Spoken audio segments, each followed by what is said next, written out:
Welcome to an episode of You Haven't Read What? I'm Krista. And I'm Christina. Join us to explore unique genres, childhood favorites, and literary classics as we dive into each other's favorite reads. Where one of us is very familiar with the book, the other is reading for the very first time. Let's go!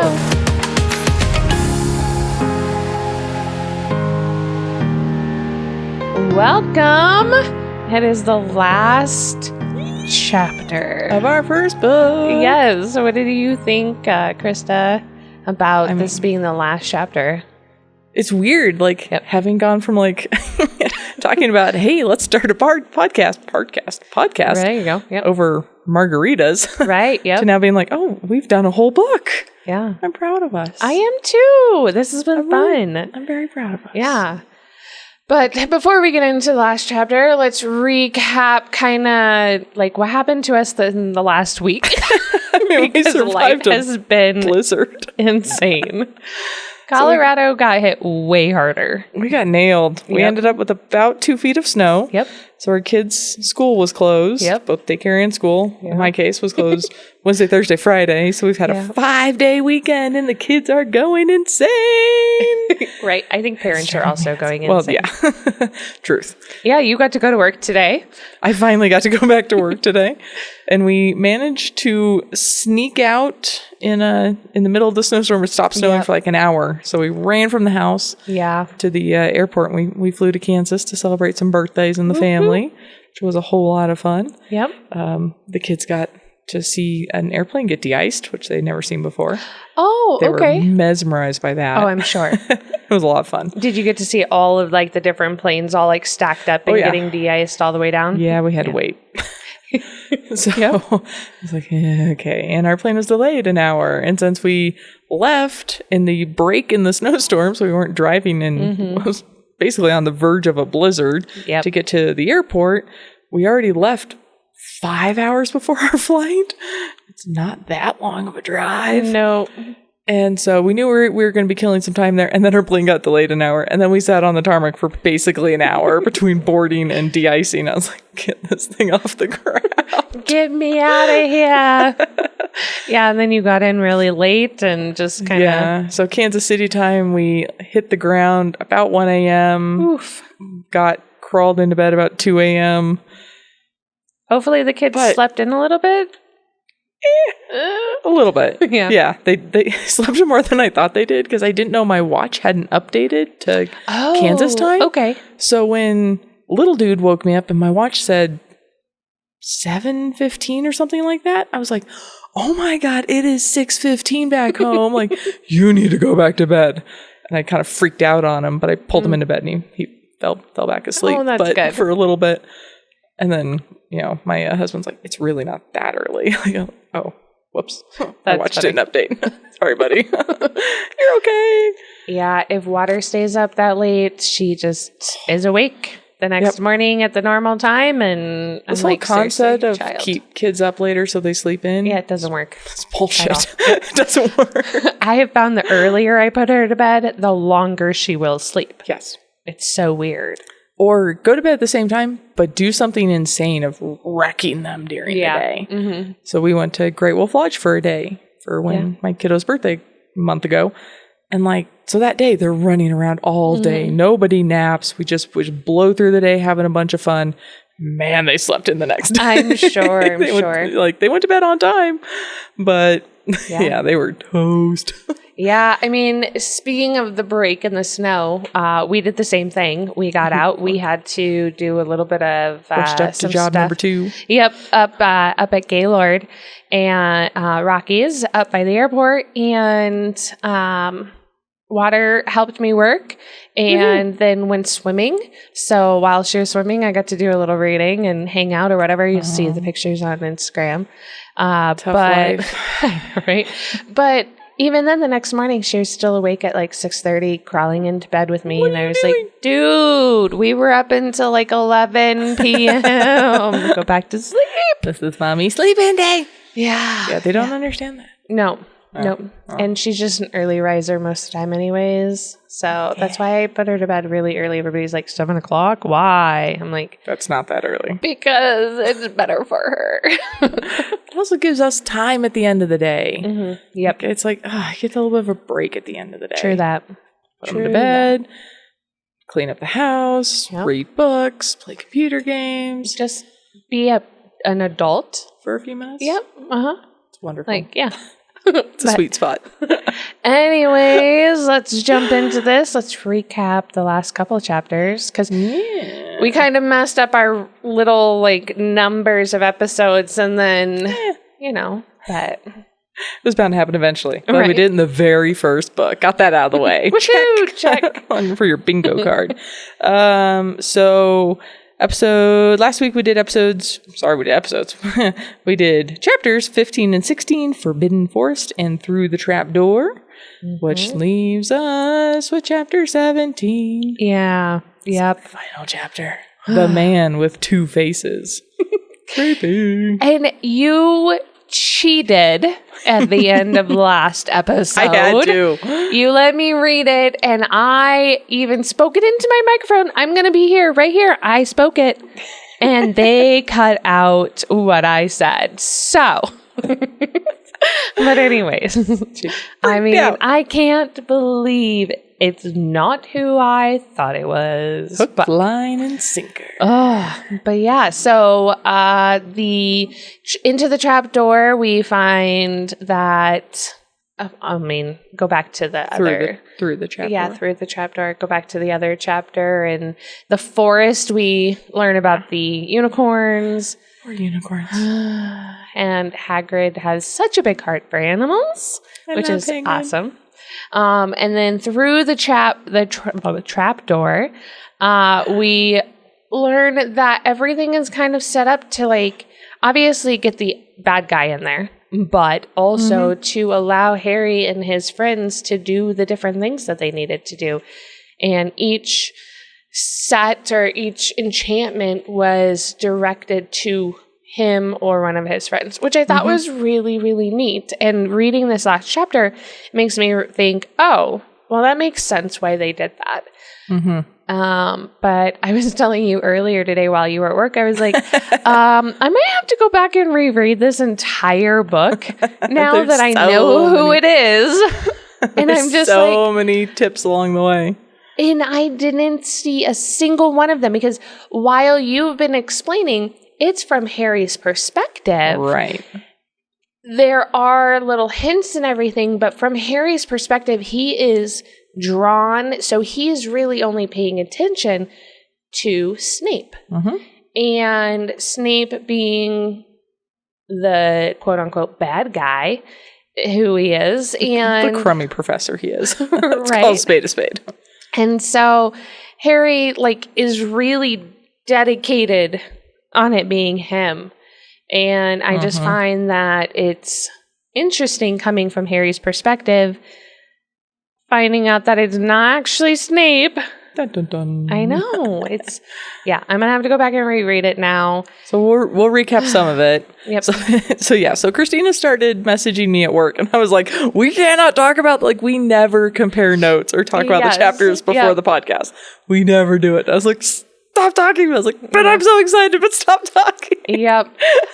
All I really could say was my mind is blown.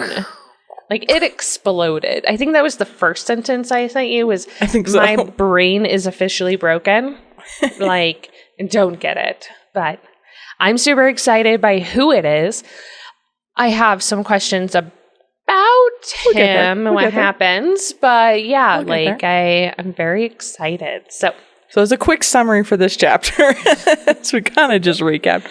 I mean, Quirrell! Yeah. And then they have, I'm gonna call it a battle. Put in air quotes here. There's no wands involved, which is a little odd. Right. And then we have a lot of Dumbledore truth.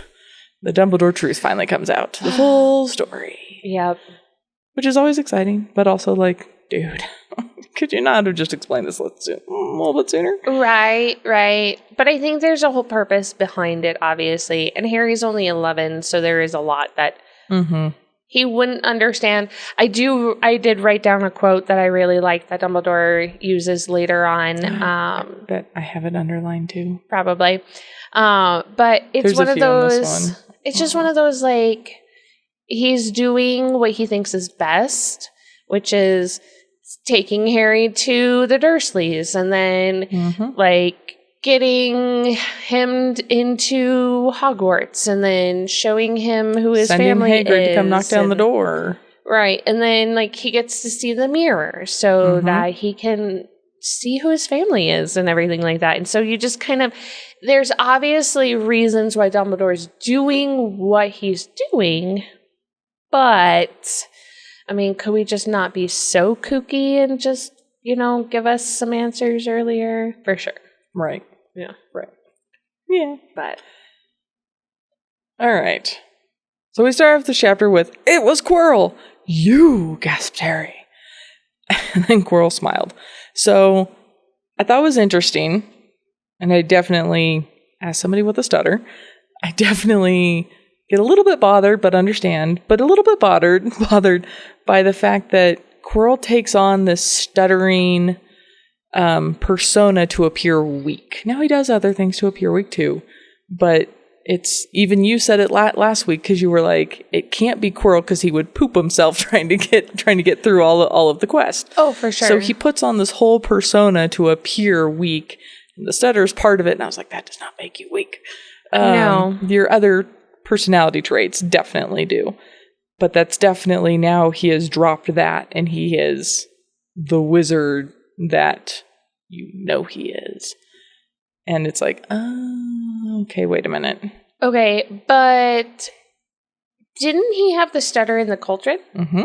Okay, so he already had the stutter then, before he turned bad. Mm-hmm. So that's not him showing he was weak. That was his actual real personality coming through. Mm-hmm. Okay, so... But in the leaky cauldron... Right. So we'll come back to this also again. But in the leaky cauldron, there is no mention of the turban. It's not there. So he has not yet met Voldemort. Right. When Harry meets him the first time. So that persona is actually him. His real self. Yes. So he maintained that persona. Even after Voldemort gave him courage and... Interesting. I feel like the Wizard of Oz here. He got a new brain, and courage, and... And not a heart. Not a heart. Not at all. He lost his heart. Yep.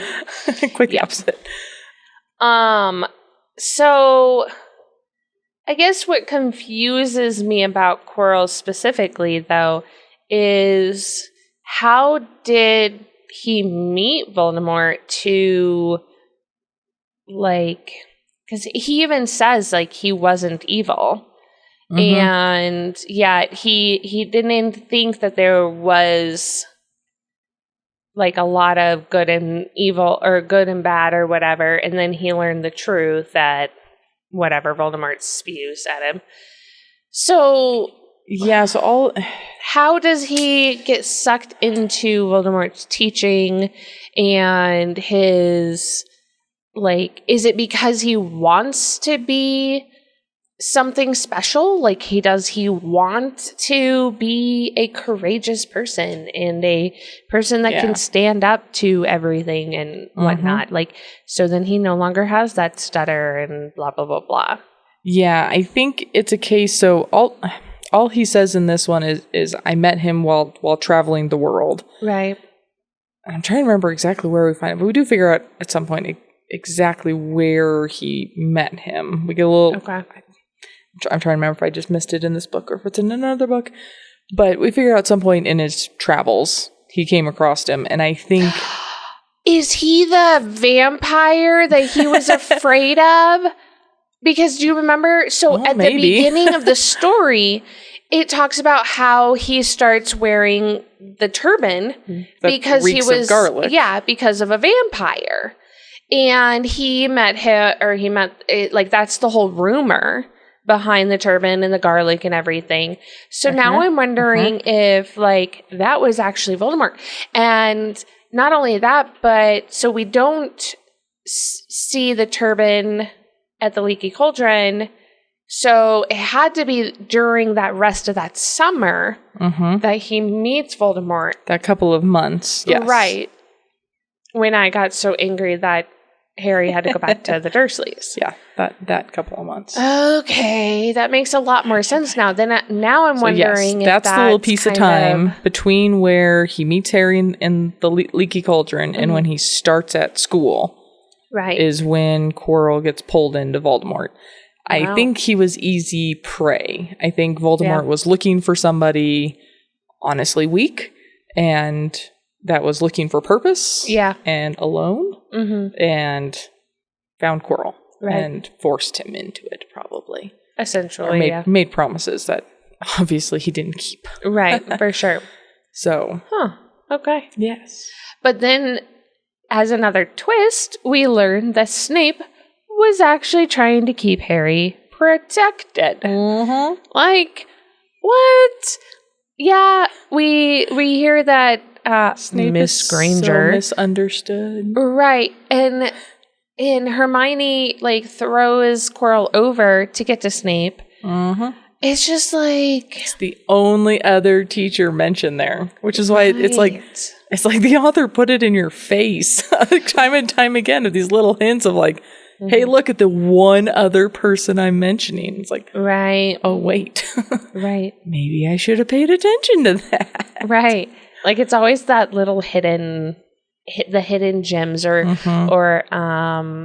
what do they call them in technology when you do like you sneak something into your code and like like an Easter egg. Yeah, like an Easter egg. It's those little Easter eggs throughout the book that you go back and you're like, I'm going to highlight a whole bunch of those towards the end of this because there's so many of them. Yeah, for sure. But yeah, this is definitely a like Snape is misunderstood, and this is since we did in this book, this is a very common thing throughout all of the books, and I'm curious how in the next book you start reading it differently, right? Because Harry is always so close, right? Like he has like the right idea, but something isn't quite right, or something isn't quite fully thought out. And so all of his theories about like, oh, this is Snape trying to get through the door, trying to help Voldemort, and Right, and he was on the third level with the troll. And you're so close. You just got to replace one name in your whole theory. Right. And so that's a very common theme that goes through us. Harry's always so close.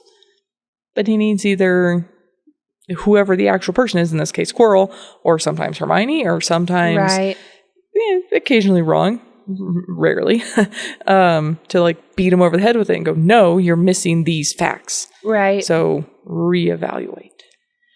Yeah. It's almost like he's an 11-year-old boy, Can't thinking and processing. Through. Yeah, exactly. Yeah. I was like, the mirror's back. I know.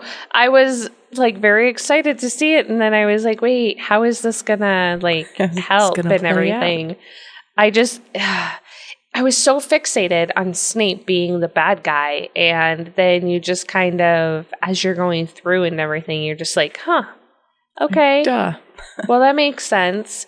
But you don't always notice Quirrell in all of the bad situations, like with the troll. You never see him, and he shows up. Snape, McGonagall, and Quirrell are the three who find them in the bathroom. Right. So they were together. Okay. For some reason, McGonagall was too. Right. But I guess it was her students who were missing. True. But then the other two were together. The Quirrell's always there.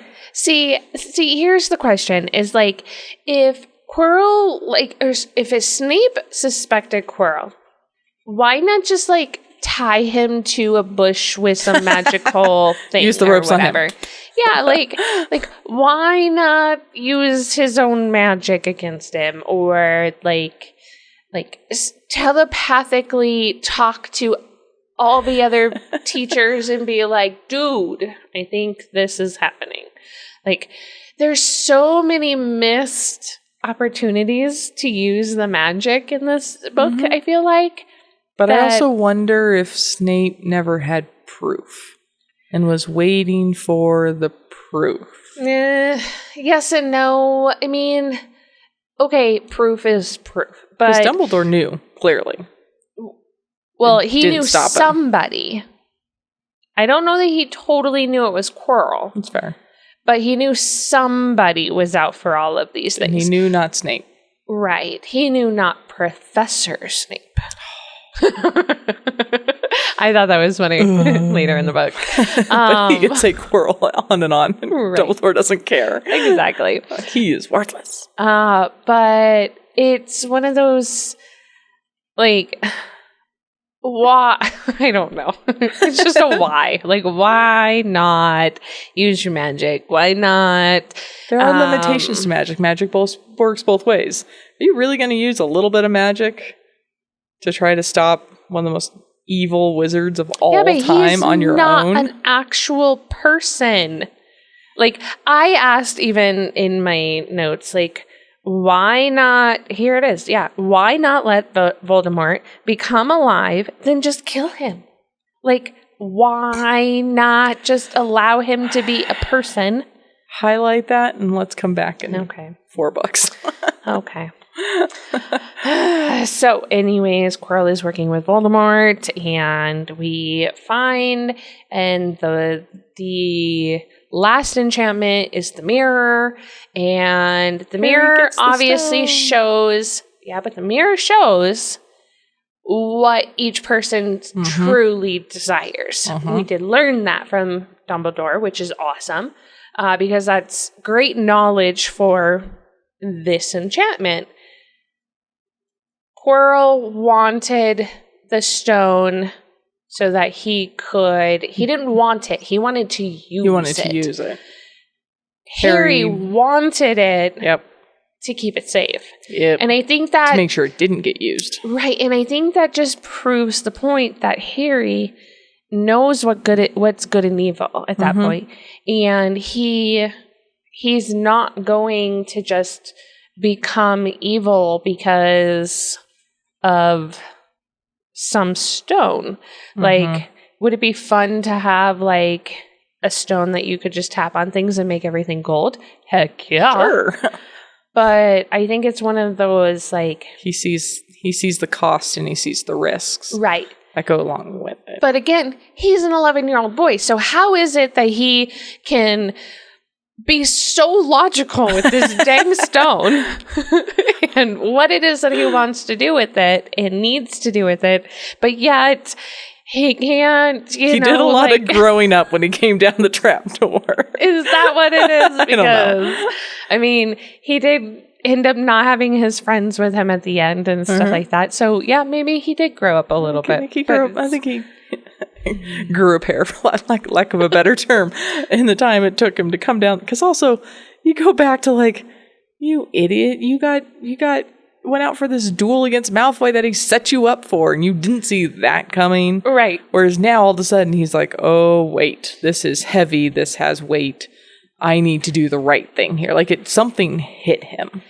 So could it be that during high stress situations, he's more slow down, think about it, do the action. See everything in slow motion almost. Right. Like a train wreck you just can't look away from. Right. And then in non-high situations or serious situations, he's a little impulsive. He's too impulsive. Okay, he's a lot impulsive. Forgets the cloak, and I forgot about that. Does all of these things that just like backfire, like looking for Nicholas Flamel's name, like that gets caught in front of the mirror because he goes running in and doesn't look for Dumbledore standing there. But yet, in the more serious and more, lack of better way of explaining it, deadlier situations. He is a lot more slow, and... He also got that pep talk from Hermione going in. That is true, where she hugged him. Oh. Friends. Right. Good friends. Okay, so then we find out Voldemort is on the back of the head It's creepy when Quirrell starts walking backwards. Right, that's kind of funny. I thought it was funny just before he finally pulls off the turban. It says, all Harry could think of was doing to keep Quirrell talking and stop him from concentrating on the mirror. Harry's watched enough movies. He knows the bad guy wants to monologue. Right. He knows the bad guy needs to stand up and spill all of his intentions. However, Quirrell's not actually the bad guy. Right. Voldemort's the bad guy, and he gets his monologue moment. Yeah. He gets to spill everything. Quirrell is just the hands and the vessel at that point. Whereas the actual brains and the spirit of Voldemort is the actual Voldemort. Yeah. Is the actual bad guy. Right. Yeah. Quirrell's just a sucker that got pulled in. Yeah. I mean, I get it sometimes, but yeah, it's just one of those like you take off that turban and it's just like a whole nother. And okay, I get the garlic if you were like actually afraid of a vampire, but how did Voldemort like smell that turban forever? That's a good question. Well, he has like, how is he described here? Does he have slits for nostrils here? Is that a? I don't think I read anything like that. Like, to me, it was just the turban is literally wrapped around the head and it's hiding the other face. So, like, why? Like, I don't think I could. Yes, slits for nostrils like a snake. Really? It says that? I did not read that. You were blowing through it at that point. What is happening? What's going on? I mean, I did reread the first 3 pages multiple times just to make sure that I was also getting very distracted. But while I was reading it, I was just like, okay, what just happened? Wait, hold on. Go back. White. It was the most terrible face Harry had ever seen. It was chalk white with glaring red eyes, slits for nostrils like a snake. So that's why he couldn't smell anything. He doesn't have a nose. Oh, okay. So it's not an actual face in a way. It's but it isn't. It's a mutilated face. Okay. Yeah. Because he's a shadow and a figment of people's imagination. Like, use the name people. We'll get to that. I also think it was interesting the first time he talked. And again, to quote, it says, Harry Potter, it whispered. Not a man. It's a thing. It's it whispered. Right. Because he's not correlating this with its own being yet. It's just this weird face. And I thought, like he is disassociating it from Quirrell. Otherwise he would have said he whispered. Right. But it's it. And I thought, Well, and he probably just doesn't realize exactly he doesn't know what he's looking at. Is yet either. See what I have become. Right. Yeah. Or like why?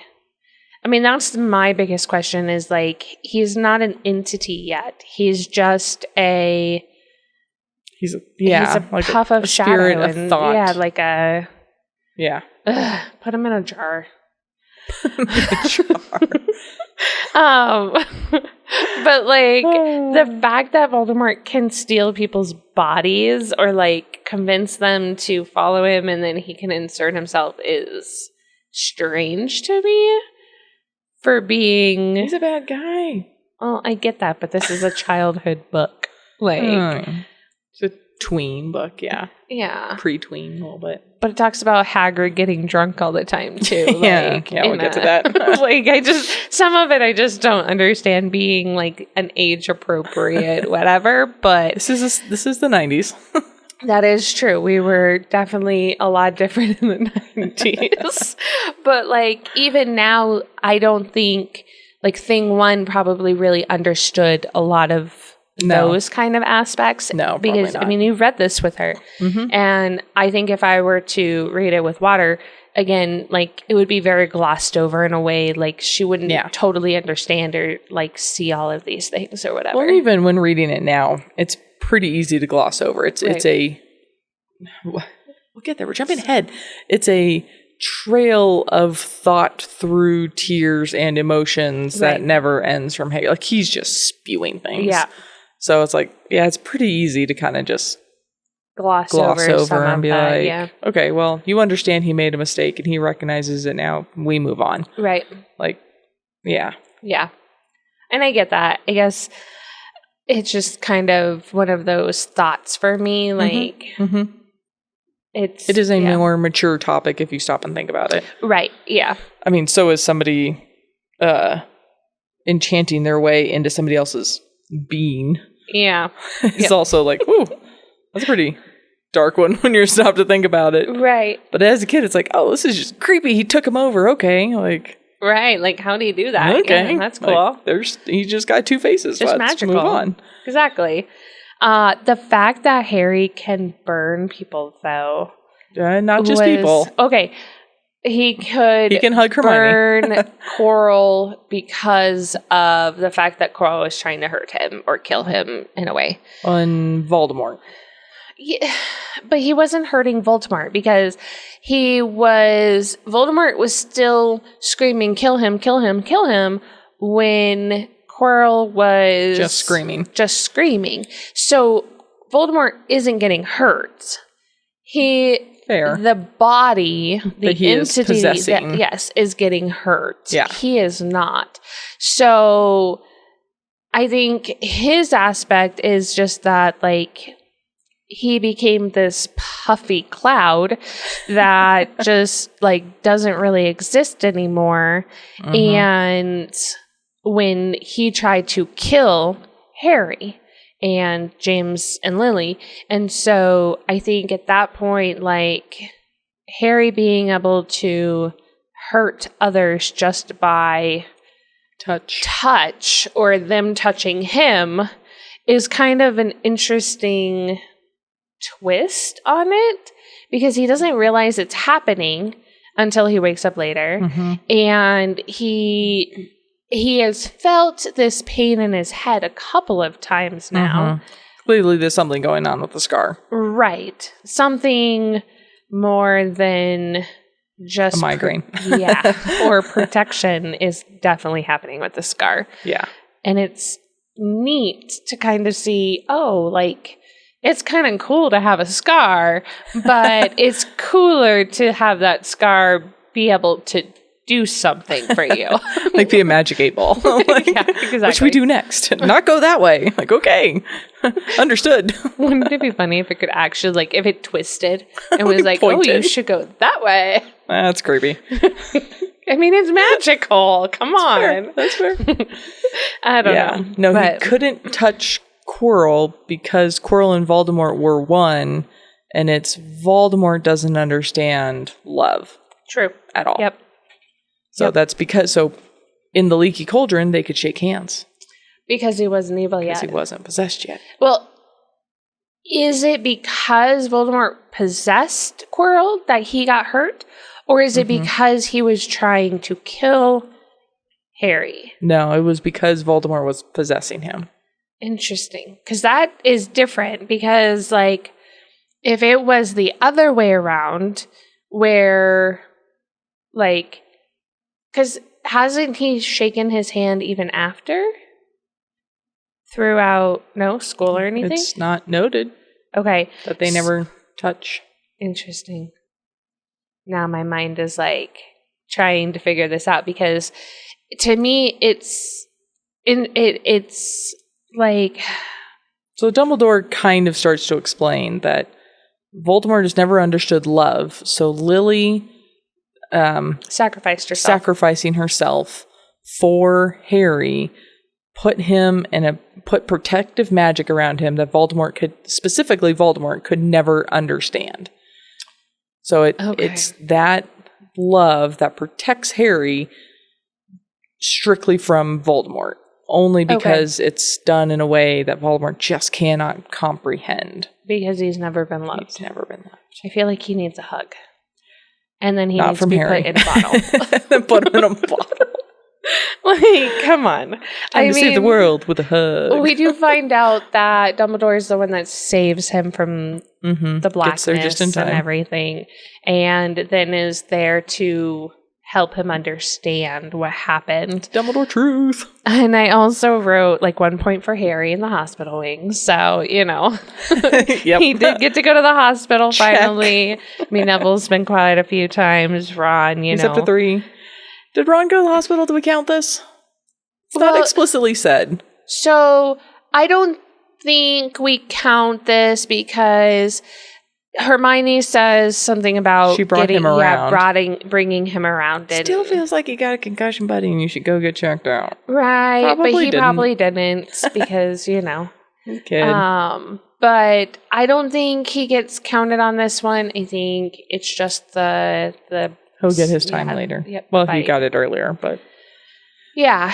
And then the fact that Fred and George tried to send a toilet seat. I was like, yes. I was like, there's a fantastic callback. Even better, because Harry heard that while eavesdropping from the train. They don't know that he heard that. Right. And Miss Pumphrey is like, it's not sanitary. Like, yeah. That's your problem with it? Right. Just the fact that they stole a toilet seat. That was amazing. Like, I still think they need to send one to Ginny. And I really need them to, like, write that down that they do it. But it's the best. But yes. It's the best. And then we find out that Dumbledore finally he came back from London just in time and all these things. And Ron and Hermione get to come and see him for a couple of days, Harry for a couple of minutes. So let's get to our Dumbledore quotes. Okay, let's do it. That we like, because there's a few in here. Oh, I did have a quick question, though. Oh, yes. Did Quirrell end up dying? Because it doesn't explicitly say. But yes. Okay, so he is gone. So in our quotes or in our sheets of meeting people, then Quirrell is no longer in any of the stories. Yes. Okay, because it doesn't actually say it, so I wasn't quite sure. No, it kind of alludes to it, but he doesn't say it. It just says that Voldemort left him to die. Yes. So how does Voldemort get out of there then? He's a puff of smoke. Okay, dust to dust. We'll get religious here. Except he's not dead. He's not able to die, like, because he's not alive or real. Yet. And I'm just like, meh. Okay. Okay, so my favorite quote from Dumbledore is, "The truth, it is a beautiful and terrible thing and should therefore be treated with great caution." Yeah, that's a good one. That's actually not one of them that I had underlined. See, I liked that one because it shows that he understands why Harry is asking the questions. Mm-hmm. But it also shows that Harry's got to find some of that truth for himself. At the same time. Yeah. And I think, for lack of a better term, he needs to earn it. Yeah. And we like to tell Water all the time, like, you can do hard things. Mm-hmm. Like, Harry can figure this out. He can put in the work there and figure it out. Yep. Exactly. Yep. That's interesting. He says it twice. Death is but the next great adventure. I was like, yes. That's such a poor Nicholas Flamel and his wife. He's 600 years. He's fine. Like, true. This is just going slowly. Like 600 years. Like, yeah, I'm done. Like, no, thank you. Yep. I like that Harry remembers the quote and says it later. And says it back. Mm-hmm. He uses a lot of the Dumbledore truth. Yes. To explain things. Yep. And I really like that. And this is too real time right now. But humans do have a knack of choosing precisely those things that are worse for them. Yep. Ouch. Yep. Every time. Yeah. Every time. We are very good at that. Well, we're creatures of habit. And that too. Habit isn't always a good thing. And I find that, like, it takes 90 days to create a new habit scientifically on average. And it's just one of those, like, if you don't put in the work, then you're not going to form a habit, but you have to make sure that that habit is not a bad one or a crutch or something like that. It needs to be something that you really want. And I think that's part of that for me. Yeah. Yeah. But I was like, it's so easy to fall into these. I'm going to reach Cycles. for the unhealthy decision out of the pantry. Yep, I love cheeseburgers. They are my ride or die. Who doesn't? My doctor does not like that I eat cheeseburgers, okay? He keeps telling me I need to stop. Yeah, that's not going to happen. 90 However, days, no cheeseburgers. I have limited them a little bit more than I would normally. Except for this weekend, I definitely had like 5 of them while I was at Gaylord. But I will just not have one for at least another week. So, like, it's one of those, like, you just kind of have to do things in moderation. Yeah. And then we've heard this before, but I'm going to go back to it again. Fear of the name increases fear in the thing itself. Mm-hmm. Yep. And I really like that. Yep. For a few reasons. And also, it's coming, again, we've got kids, and there are things, outside influences are telling us we should not be teaching our kids. Right. Because who knows what they'll learn. They could learn dangerous things. And I'm like, no, not teaching something, not speaking of something does not make it go away. Right. Like, that's not how this works. Right. You should rather educate yourself, educate your children on everything. Yep. So that way they don't learn about it without you. Like, sex is bad. Don't. What? Yeah, exactly. It's evil. How do we have kids if we can't do that, though? Come on. Yeah. I think it's all about that, like, having open conversations, like money conversations. So many people think it's still taboo to talk about. And I'm like, okay, but I didn't get to learn it because it was so taboo. Yep. So, like, let's start figuring it out. Teach kids budgeting, teach kids all this. Yeah. It's one of the reasons why Water worked this weekend. Yeah. I mean, she's only 6. Like, we've got 3 piggy banks for our kid. It's save, spend, give. So I'm like, you're going to learn. These are the 3 things we do with money. Yeah. Like, no, and it's all of this. I mean, we could go off of 30 different topics that people are saying should be banned from our elementary school library. And I'm like, no, they should be at age level. Not saying, you know, there's R-rated books in an elementary school library. Like, come on. Yeah. But straight up topics, like, we're going to talk about slavery. We're going to talk about World War II. We're going to talk about all these hard things. And at a certain point, there's questions that kiddo has asked me. And I'm like, you know what? We're going to talk about that when you're a little bit older. Because it's a subject. A beautiful and terrible thing and should therefore be treated with great caution. There you go. It's like, ugh. Yeah. I definitely believe that too. Like, you have to, unless, like, for us to grow as a world, society, as people, you have to be willing to be open-minded and like talk, communicate. Like, isn't that what they say? Most of the reasons why marriages like die is communication and sex. Like, start talking about it. Maybe we'd stop getting so many divorces, or I don't know. Talk early. Yeah, exactly. Yeah. So I believe that too. I think it's great. Do you have any other quotes by Dumbledore? No, I think those are mine. Yeah. I keep in my brain. I keep trying to not put the F. And Dumbledore.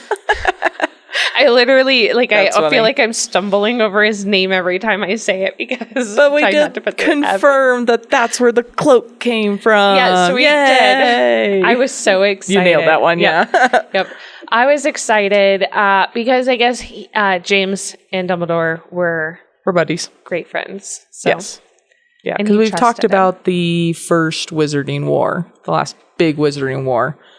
And so, that's where Voldemort came to power the first time. Yep. The first Wizarding War, obviously, the Potters and Dumbledore were on the same team. Right. So, yes. They were at least close enough to understand that. Do we get to learn more about that throughout the books? Wait, 2 books, yes. Okay. Because it would be that's what the 3rd book's all about. Okay. It would be very similar to, like, history for us. Yeah. Okay. Yeah, here he gets a lot of truth on that one. Yeah, I'm sure. And then the fact, like, the other truth bomb that we get is that James saved Snape's life. Like, let's rewind that for a minute. James saved Snape's life. Okay. So why is he so mean? Like, he thinks that he's saving Harry now and he gets to go back to hating James. Okay. Yeah, so they didn't like each other at all. Yeah.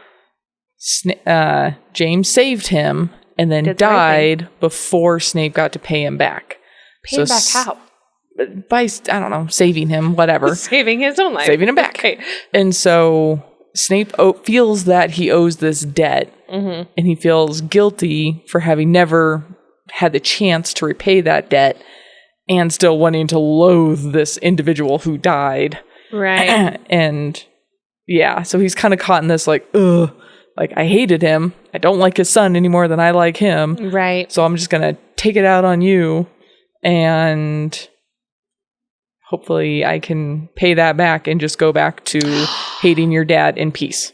Does Harry save Malfoy one time? So then Malfoy has to like pay Harry. Him back? Just kidding. I mean, yeah, I get it, but it's still one of those like, yeah, I don't know. It's kind of twisted, but now that Snape has basically saved him from falling off of a broom and a bunch of other things, does he get to go back to not caring what happens being to Harry? A jerk in peace? Yeah, like, yeah. Does he go back to that now, or does he keep trying to protect Harry? They have a long relationship. And I'm sorry, but these beans of candy just sound Bernie disgusting. I mean, I don't like jelly Earwax. beans to begin with because there's so many flavors like coconut that I'm like, ugh, hard pass. Yeah. Alas, earwax. Like, it's so gross. Like, he got vomit, It's so he so never gross. tried them again. Then he gets earwax. And I'm like... So you can, in real time life, you can buy Bernie Bott's every flavor beans. Yep. I don't think vomit is in there, but earwax most certainly is. Yeah. It's like, that's weird. In the books, I bet you it's actual earwax, whereas that would be illegal for our candy. So. Yeah, a little bit. Yeah, I just was She's like... enchanted to taste like it? Maybe. Gross. I don't know. I think it's real. Like, I think Dumbledore actually ate real earwax because that would be weird magic and how those kinds of books go. But I just was like, ew, gross. Stop. Go back to chocolate frogs. Yeah, he's never going to eat them again. No. I don't even think I'd want to eat those. Like, ugh. I mean, I like black licorice. Oh, I do too. That is definitely, like, not the actual licorice version. The jelly I like bean that too. version. Right. I think the other one's a little too plasticky for me. But anyways. I like Good and Plenty's. I am for all things black licorice. Do you like Jägermeister? Yes. Oh, see, why haven't we ever done Jägermeister shots then? Come on. Anyways, we'll do that before we watch the movie. Ooh, we're gonna rip shots. Sounds good to me. It sounds like a terrible idea, right? So I think I'm pondering for the next books that Dumbledore knows what's going to happen, and he's playing chess with Harry as the piece. And then everyone else around is playing checkers and Dumbledore's playing chess. Right.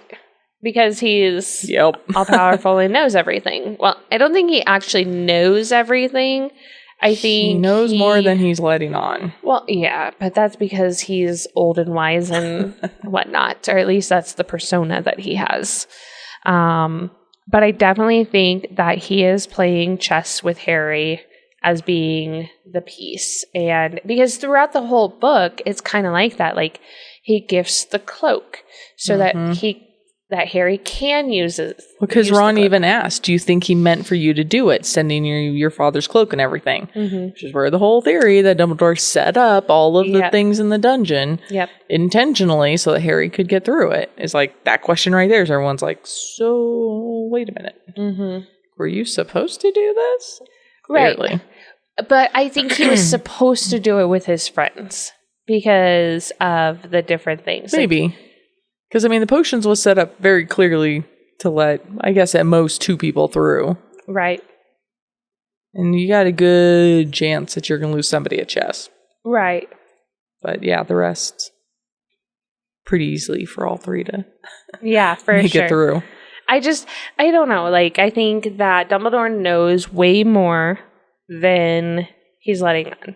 But then we come to the next little, like, I like how this chapter is kind of split up into the little sections of like, this happened, and then this happened, and then this happened, or whatever. And then we go to the Great Hall. I know. I have feelings on this. Slytherin 1 is what they have and what they think. I was not I have thoughts on like this. the fact that Dumbledore gave Gryffindor more points. However, I think it was kind of a cheater's version of getting them because the rest of Gryffindor was not a part of it. They had to cheat to get into the hole by getting the information out of Hagrid. Like, there were a lot of things, and plus it wasn't anything to do with the school. So, My biggest problem with it, like, okay, as a kid when I read this, I celebrated with the Gryffindors. Right. I was happy for them. Again, it's the fairy tale. It's you can't marry the man you just met, but you just don't care when you're a kid. Like, okay, fine. Yeah. Let's move on. Frozen taught us a few things.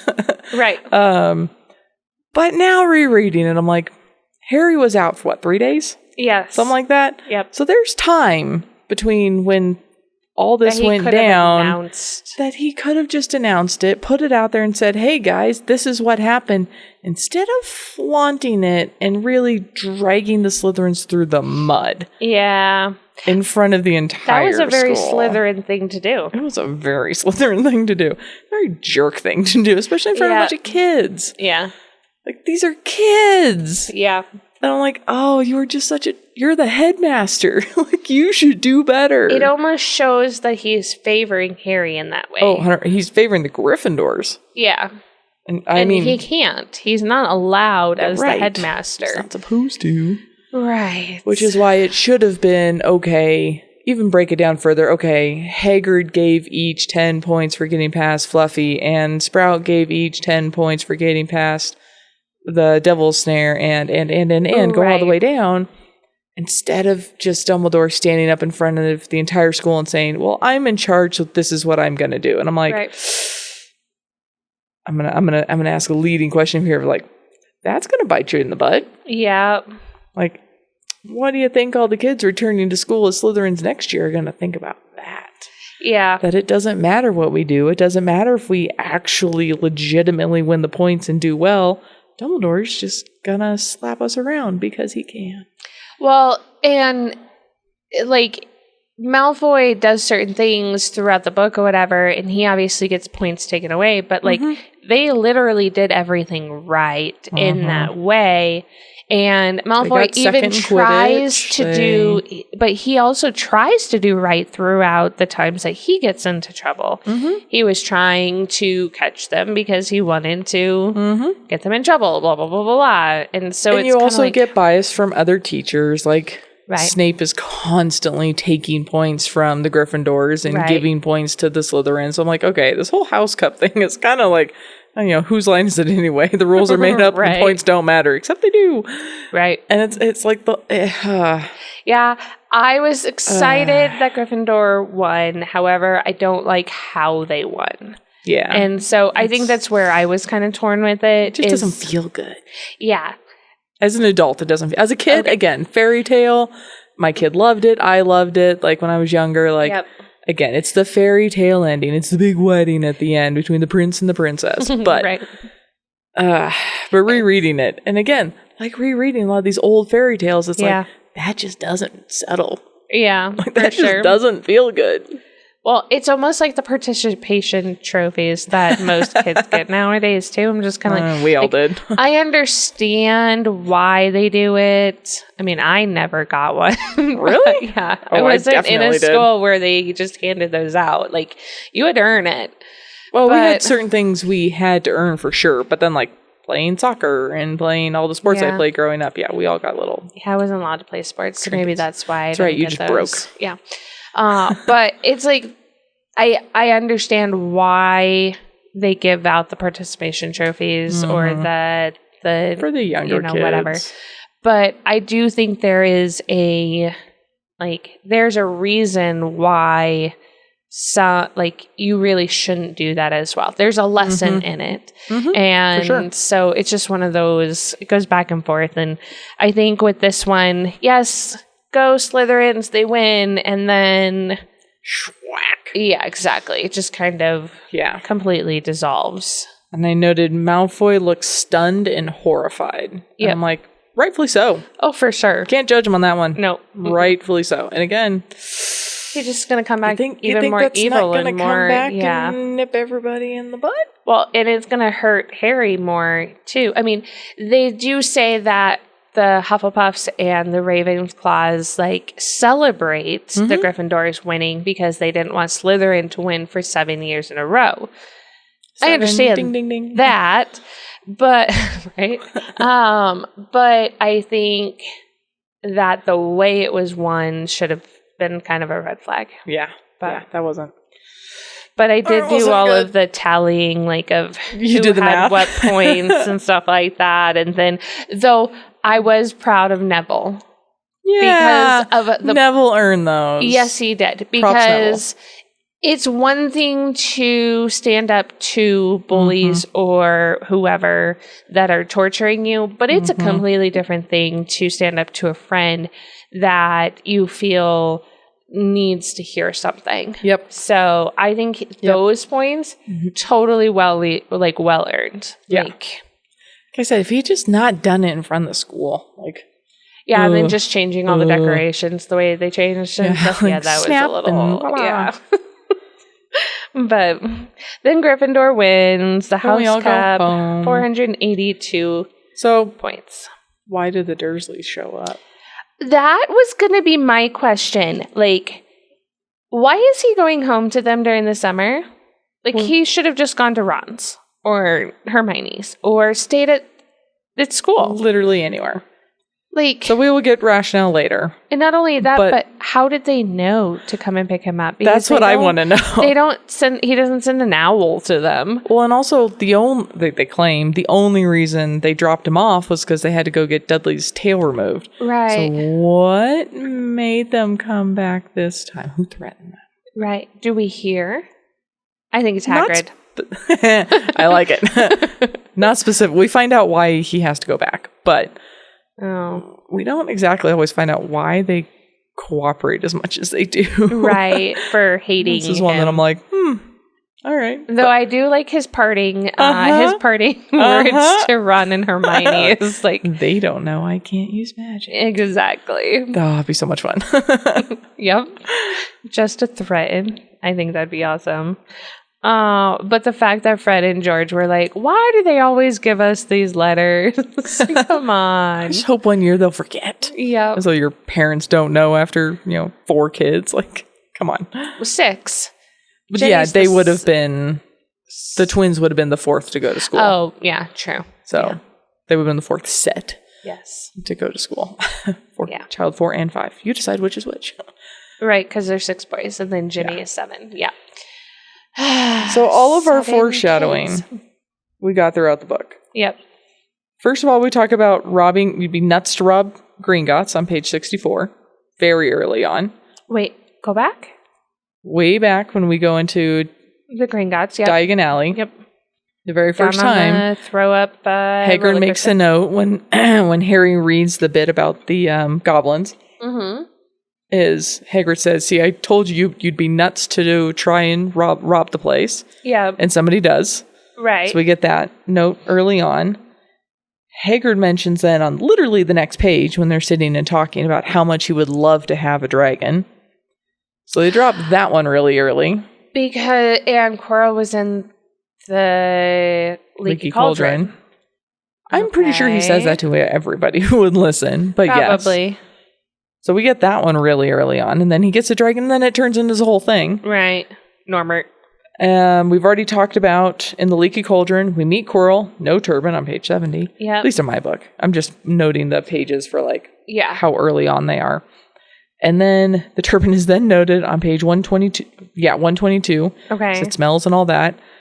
it is then also noted when they're hanging out by the lake and the Weasley twins have enchanted the octopus. No. They're tickling the octopus later. Okay. This is over the winter when he's there over Christmas.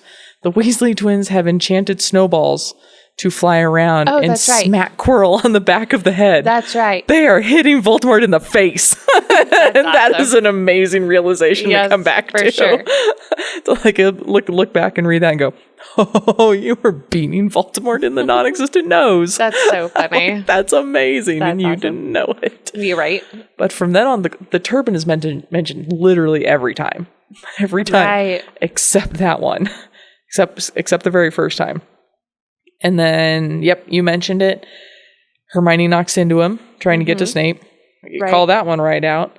And then we were given Flamel on the card on the train. We were told who he was at the beginning of the book, and then we spent an entire chapter trying to figure out who he was. Right. Right. It's like, so much foreshadow. It's like, the author puts everything right in front of you, and then dangles the little line off to the side, and you fall for it. Yep. Especially the first time. Yeah. Every time you grab the line, you go, no, but, and you fall with Harry right off the cliff. Right. Instead of looking at the facts. And it's really fun. Yeah. And going forward now, it'll be interesting to see what... What of Harry's thoughts you doubt? Right. I can't believe you, Potter. You've led me astray. Like one of those, why am I listening to you? Hermione keeps wondering the same thing. It's fine. Probably. So that was an ending to our chapter, like as far as how it all, like the whole, how everything just kind of comes together. There are still some loose ends as far as why does he have to go back to the Dursleys and some other things. And yeah, it's like I explained or mentioned, maybe in the pilot. I don't even remember. But when the author got this book, it was a 1-book deal. Yes, she had more in her head, right? But it was a 1-book deal, and so it had to come to an end. It had to kind of tie a nice bow in it. Yep. But also leave enough strings to grab on for later. Yeah. And I mean, she did a phenomenal job with it. Well, I think the only things that I could see being a problem if it actually ended at 1 book would be all of the whys as far as Harry's life when it comes to James and Lily and why they died and why Voldemort is trying to kill him and things like that. Fair. I think that would have been a really hard sell for a 1 book and not for like getting into more books. Obviously, she did a great job, was able to convince people to keep reading her books because she came out with 7 of them. 6 more. So I think that's great, but I think that would have been a very hard sell to leave because you couldn't tie that into a bow at the end of this book without ruining any other books. The master plan. Exactly. Yeah. So I did look it up because I was curious. And the gap, there's a 2-year gap between the first book and this, and between this book and the next book. Right. So I was curious. How long that took. It was released in the UK almost a year before it was released in the US, which is not super surprising, only because it's a British author, British books. Yep. They got to get popular before you can go international at that point. Yeah. Yep. So. Nope. Do we know when the first movie was purchased as far as like... When the deal with Warner Brothers? Yeah. When they approached and was like, hey, we want to make this into a movie and... all of that stuff, because I think it would be interesting to find out how popular it had to have gotten before it being able to. So they started filming in September 2000. Okay. So not very long. What did we say? This came out in 97? Yeah. We're getting notes on our little side screen. Yeah, so they started filming in 2000. It was released in 2001. All over the place. Right. And so, yeah. It began production on September 29th. Yeah. So it didn't take long for them to go, oh, we want this to be a movie. However, it took longer than it does nowadays. If you look at a lot of books now getting turned into movies or whatever, they're a lot quicker. Sometimes, depending on the popularity of the book. Yeah. I just find that correlation interesting to me just because, like, it's how evolution, like, basically goes when it comes to popularity and whatnot, so. Yeah, so you had at least the first 3 books. I think the first 4 books were all out. The 4th book came out exactly a year before the first movie came out. So we had 4 books by the time we had our first movie. Okay. I mean, that's a lot of books before having the movie. You have to think the book This Is Us, or This Ends With Us, by Colleen Hoover, I believe is the last name. It just became a really huge movie with Blake Lively and whatnot over the summer and spring. And that book, she's still releasing the rest of the story. Oh, kind of Game of Thrones style. And, well, I don't know because I've never seen that either. But me neither, but I just know the author was still writing when the show was coming out. Okay. Yeah, so, which is why I was saying, like, it's interesting to see how long it took for that popularity to really present itself and grow to become a book. Whereas nowadays you get movies almost immediately. Like, she only had 2 of the books for this series out and like the second one was coming out when the movie was. So it's kind of interesting to me how that just kind of works together. Yeah. But we get to watch a movie this weekend. I'm so excited. We're gonna have some special guests with us. Yep. My best friend's flying in for it. Yeah, and our other friend here is gonna join us. So we'll get their thoughts on the movie. We'll hopefully somebody will join us in giving us their thoughts, though, because a couple of them have been very shy about possibly even being on here. But I'm going to write down some questions. Okay. That'll be a round robin. Everyone needs to answer. Anybody will. Okay. Make everyone say at least a word. We'll just have some like alcohol and shots, and we'll just go from there. Convince them. Gosh. Come on, that'll be fun. No. I think that the differences between the movie and the book, though, are going to be either very different or very much like on par with most books and movies, where they're like, that's not an important detail. Right. We have to take 17 chapters and put them in an hour and a half. How do we do this? You know, that kind of stuff. So I'm excited to watch the movie. Yeah, I'm excited to see the differences and figure out why Hufflepuff's colors change. Womp womp. And yeah, I'm very excited. Yeah. It's going to be fun.